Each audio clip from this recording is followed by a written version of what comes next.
from far outside of my room. I quickly exit my room in order to check and see what's going on. Down the hall and down the grand staircase. At the front door, I see my mother standing beside an open doorway. I slowly approach as she seems to be upset about something. As I get a little bit closer, I can tell that she's holding a piece of paper in her hands. Apparently it's a letter. Is something wrong, Mother? I ask. She bites her lip, staring at the piece of paper in her hands, crumpling it up. It's your father, she replies. According to the letter, he's faced delays, and he won't be home for at least another month. Blast, she says. Everything was timed perfectly. I thought for sure the plan would work. Everything had lined up just right. Your father was on his way back home very soon. At the garden party, Mrs. Sanderson challenged me to that game to test our son's wits. There were so many of your father's business partners there, and with only a week till his return, it gave them plenty of time to spread word. It would have been perfect, and now it's all ruined. Your father gone for at least another month. By the time he gets back, news of your victory would have died down. She squeezes the piece of paper in her hand so hard that it begins to tear. This cannot happen. My son will not be lost and forgotten. He will not be a second-hand footnote in the history of the Worthington family, an afterthought to some bastard child. There has to be a way, she said aloud, biting her lip, looking a mixture of extremely frustrated, almost scared. For a few moments I was worried about my mother, and then it hit me. It's perfect. This is exactly what I need. All the pawns are in place. The strategy seems sound. I needed to expand. This could be my opportunity. When you think about it, my mother is the perfect partner to start things off. Someone who values my success just as much as I do, who wants me to succeed. As long as my father's not around, she's in control of everything in the household. When my lessons are, when my teachers arrive, she's the gatekeeper to my time clock. With her working with me, I could easily have things rearranged so that they benefited me far more. The only question is, could I convince her of it? Yes, of course I could convince her. I have everything I need. Most people have never seen any magic before. It might take a little stagecraft, but it can definitely be done.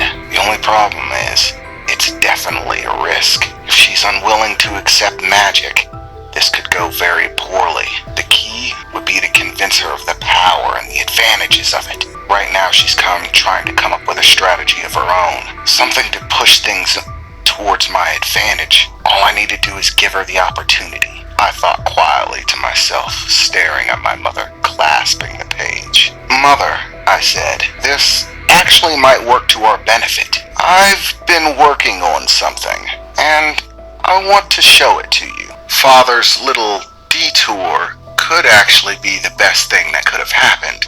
What in the blazes are you talking about, Regiment? This is terrible! I looked up at her and smiled. No, I'm telling you, Mother, it's a blessing in disguise. Come with me, and I'll show you. I turned around and started a quick march up to my room. I don't think my mother has ever seen me take charge like that.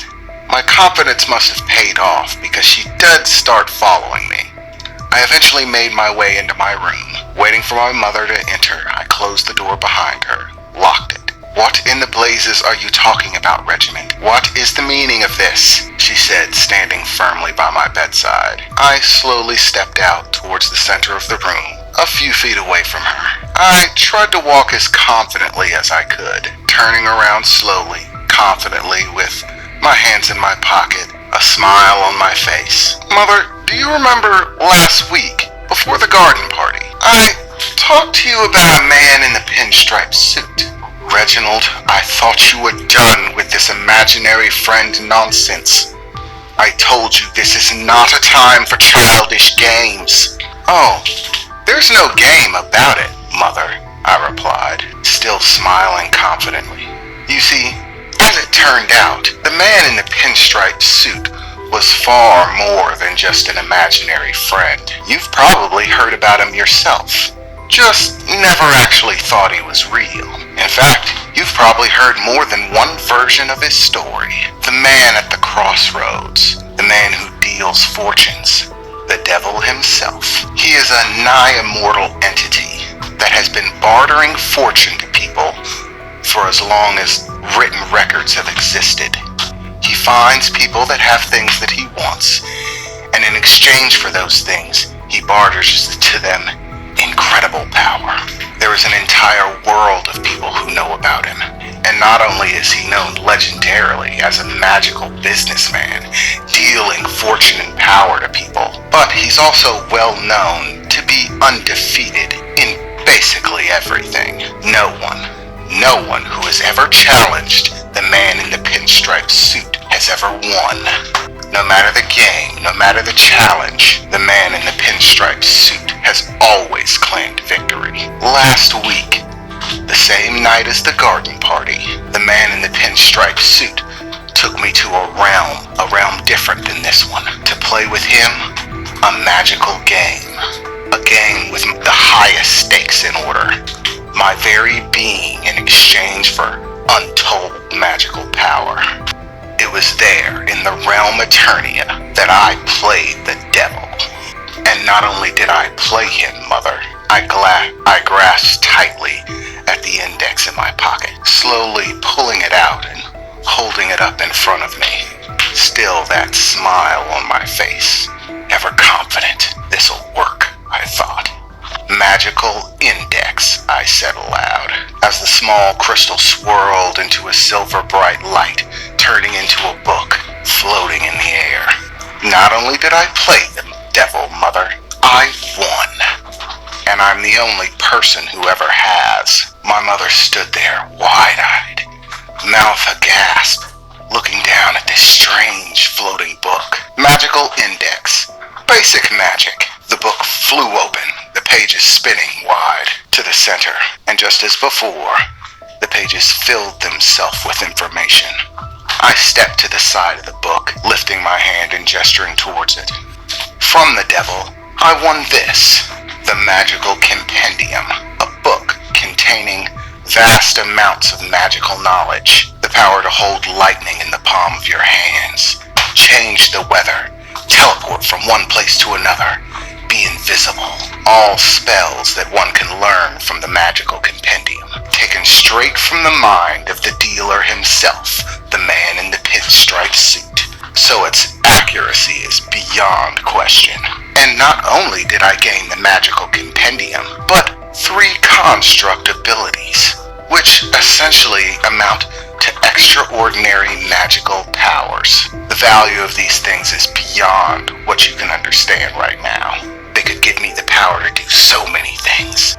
Make me beyond physical harm. Give me the ability to fly, read the minds of my enemies, or business opponents, to sway the opinions of others at my will. With the powers that I acquired, at no expense to me, mind you. I did win, after all. I can make almost anything possible now. I've spent the last week poring through the pages of this book, learning everything that I could about magic, but I simply don't have enough time. My regular studies, my archery practice, painting, they all simply occupy too much time if I am to change things and bring fortune to this family, to be the true and rightful successor of the Worthington family and all its assets. I need to be able to focus my attention to learn the magic inside this book so that I might make maximum use of the 3 abilities that I have obtained. I mean, look at what the Wallendor family achieved when all they have is a single ability. The Wallendors, my mother said, her voice still trembling, looking at the book floating in air. And suddenly, I heard clapping and laughter. I turned around to see a figure sitting upon my dresser once more, laughing and applauding as if he had just seen a performance at the opera. Oh, that was quite wonderful. Do you sell tickets? I would absolutely love to have an encore. Damn, right now, I thought to myself, no, this is perfect. Well, speak of the devil and he'll show his face, I said. I turned to my mother to to make sure that she could see him too. She was looking dead at him. There was no question. He wasn't staying invisible this time. That works just fine for me.